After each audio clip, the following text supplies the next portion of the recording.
your house is looking a bit bare now that you've taken all the Christmas decorations down, why not make a garland to brighten the place up?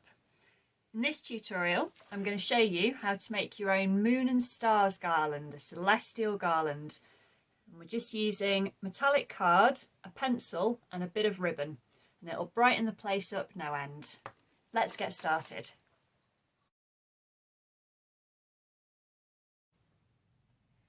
To make our celestial garlands, there's just a few bits and pieces that we need. We're going to need a circular template, and I'm using a small plastic bowl, small plate, roll of sellotape, anything like that will do.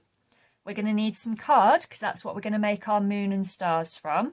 I've got some nice gold and silver card, but you can use any kind of card.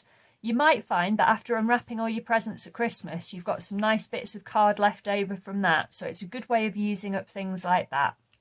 We're going to need some ribbon to string our garland onto, a pencil for making our templates and adding a bit of texture, scissors to cut everything out, and if you've got one, a hole punch, which will make the holes that we can use to string the stars and moons up with.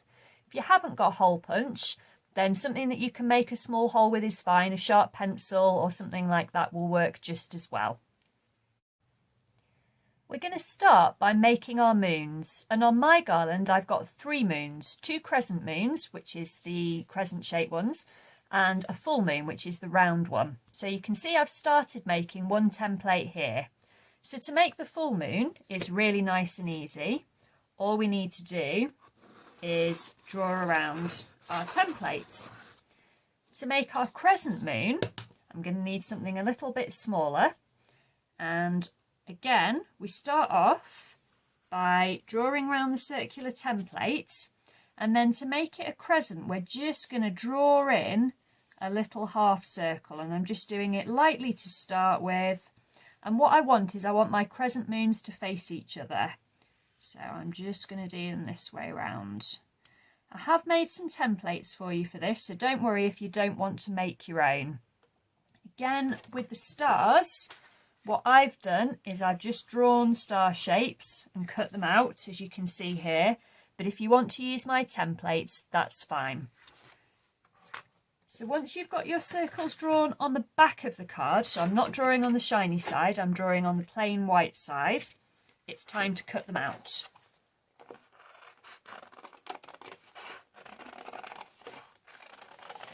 And because we're making moons, we don't need to worry too much if it ends up a little bit jagged or not quite as smooth as possible. We'll just say that that's the surface of the moon and it's a bit rough. I'm going to cut my crescent moons out now.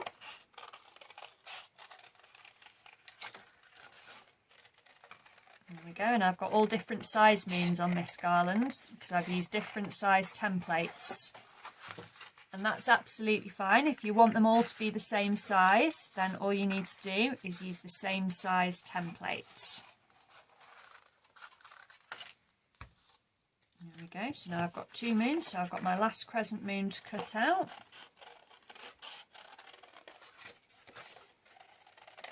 And once we've got these cut out, we're going to add a little bit of texture to the surface of our moons.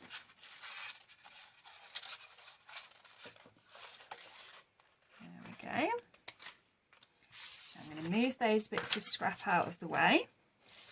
So I drew my template on the plain side of the card, but I'm going to add the texture onto the shiny side. So I'm going to flip my moons over, and with my pencil I'm just going to lightly start sketching some circular shapes and some half circles at the edge, because as you all know, the moon is made of cheese. Which is why it's got holes in, because all the space mice have been away nibbling at it or something. Some people will tell you that it's actually made of rock, but I'm pretty sure it's made of cheese. There we go. So all I'm doing is I'm just drawing some circles and some little straight lines just to add a little bit of texture to the moon. Because if you've ever looked closely at the moon, it doesn't have a smooth surface. It's got lots of lumps and bumps and craters and canyons and all sorts on there. And what I'm aiming to do is I'm not trying to transfer colour with my pencil. All I'm trying to do is get a bit of texture in there. So I'm just making some marks, and you can see how the light's shining off the metallic card. Give us a really nice celestial feel. So we're going to do the same on these two. And what I think I might do is I might make this one into a sleepy moon. So I'm going to give this moon some closed eyes. Okay. And he's going to be having a nice dream, so I'm going to give him a little smile like that before I add some more craters. And you could give your full moon a smiley face as well. You could do that on both. So you can just play around with this. It's quite nice. As I say, we're not aiming to particularly transfer colour. We're aiming just to make some marks. And if you run your fingers over it, you'll be able to feel where it's indented, where it's made a mark into the metallic card. Okay, so that one needs to go that way. So we'll do another sleepy moon. Closed eyes, but this one is a bit sad. He's going to have a bit of a frown. He's obviously not having a very good dream. Add some more craters and bits and pieces. There we go. So once you're happy with your decorations, the next step is to make the hole in the top. Now I'm using just a normal hole punch, and if you look carefully, you'll be able to see where the punch comes down. And using that as a guide, I'm just going to slide the edge of the moon in and make a hole to hang it with. Do that on my full moon and on my other crescent moon. There we go. So starting to get a sense of how it's going to look with my moons. So I just need to make some stars, and then we'll be ready to string it all together. So I've cut my stars out and I've given them little faces and I've punched the holes in. So I've got 4 silver stars and 3 gold moons, 1 full moon and 2 crescent moons. And I've got my ribbon, so I'm ready to make my garland. You can do as many different combinations as you like. You might want to have all moons or all stars, all crescent moons. It really doesn't matter. This is just how I'm doing mine. And I'm going to start with a star, and I'm just going to thread it onto the ribbon, move it along to the end, but not right to the end because I don't want it to fall off. Then I'm going to add one of my crescent moons, like that.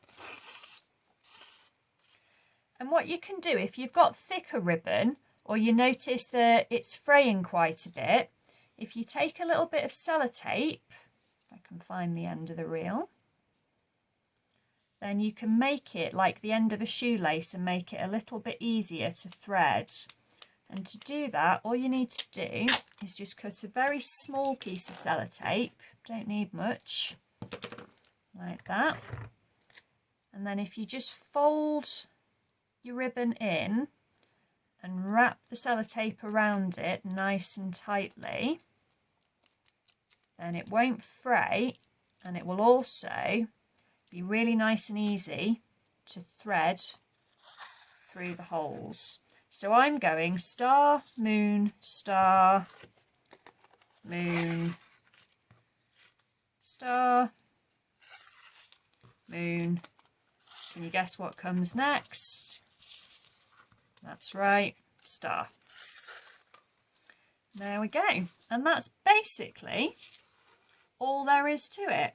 You can then spend a bit of time spacing things out, getting them to lay how you want them to. Get my stars the right way up. And you can tie a little loop in the end of your ribbon to give you something to hang it up with, like so. Do that at each end of your ribbon, and then your garland is ready to go up and decorate wherever you would like it to decorate. Nice and simple.